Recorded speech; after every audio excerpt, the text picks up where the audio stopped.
만약에 다시 시장이 상승으로 턴할 때 과연 어디부터 가격이 빠르게 튀어오를 것이냐를 생각해 보면 그게 답이 되겠죠. 어디부터 먼저 오를까요?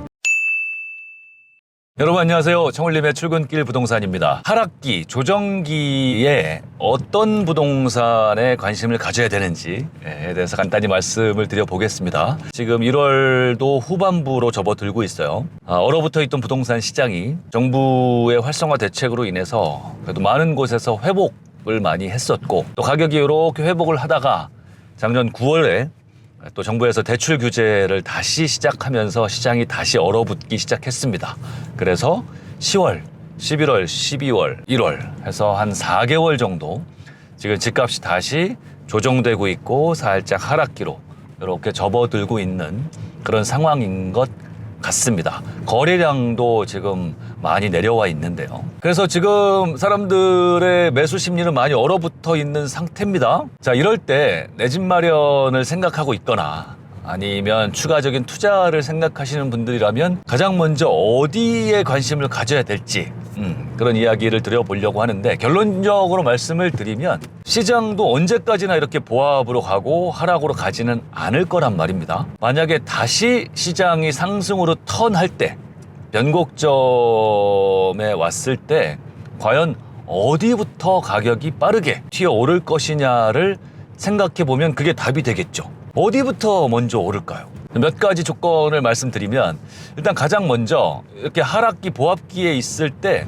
조정되는 폭이 큰 지역들, 하락폭이 큰 지역들이 당연히 상승기 때, 반등기 때는 먼저 반등하고 많이 반등할 확률이 높겠죠. 지난 22년 하락 때도 전국적으로 보면 가장 하락의 폭이 컸던 곳들이 세종시, 서울, 경기도 이런 곳들이었어요. 그런 곳들이 또 하락 전에 많이 오르기도 했었고, 그러다 보니 다시 반등기에 왔을 때 이런 지역들, 서울과 세종시 이런 지역들부터 먼저 치고 올라가기 시작했단 말이에요. 그리고 반등폭도 꽤 컸고, 그러니 이런 현상이 다시 반복될 수 있다.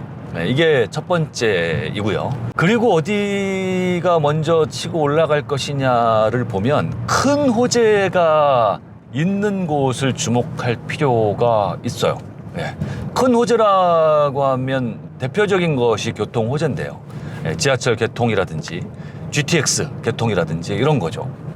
그런데 이런 큰 호재를 갖고 있는 곳들은 상승기 때는 그 호재가 굉장히 큰 역할을 해서 집값 상승에 엄청 이렇게 불을 지피는 역할을 하는데, 반면에 하락기가 오면 이 호재들은 큰 역할을 잘 못해요. 호재가 있거나 호재가 없는 지역이거나 별 차이 없이 다들 우수수 하락을 한단 말이에요. 이번에도 보면 지하철 개통을 앞두고 있거나 또 GTX 개통을 앞두고 있는 유망한 지역들이 많이 있지 않습니까? 서울에도 있고 경기에도 있고 지방에도 있고 한데, 이런 지역들이 이번 22년 큰 하락기 때 똑같이 힘을 못 쓰고 우수수 다 하락했어요. 그죠? 그래서 상승기 때 개통 호재로 인해서 집값이 올랐던 것까지도 전부 반납하고 다 같이 우수수 하락을 했단 말입니다. 이게 아직도 하락하고 있는 지금 현재 상황에서는 당연하게 보일 수 있는데, 근데 이걸 잘 생각하셔야 돼요. 과연 다시 반등해서 상승기로 갈 때도 교통 호재, 큰 호재가 역할을 안 할 것이냐 라고 생각해 보면 그렇지 않다라는 것이죠. 그래서 저는 지금 내 집 마련 생각하시는 분들에게 가장 관심을 많이 가져야 될 곳 중에 하나가 이 큰 교통 호재를 갖고 있는 곳, 호재를 갖고 있음에도 불구하고 이번 하락기 때 같이 우수수 떨어져서 아직 회복을 못한 곳, 그런 곳이 있다면 아마 그곳이 다시 집값이 반등할 때 제일 먼저 그리고 가장 많이 튀어오를 곳이 아니냐, 그런 생각을 하는 겁니다.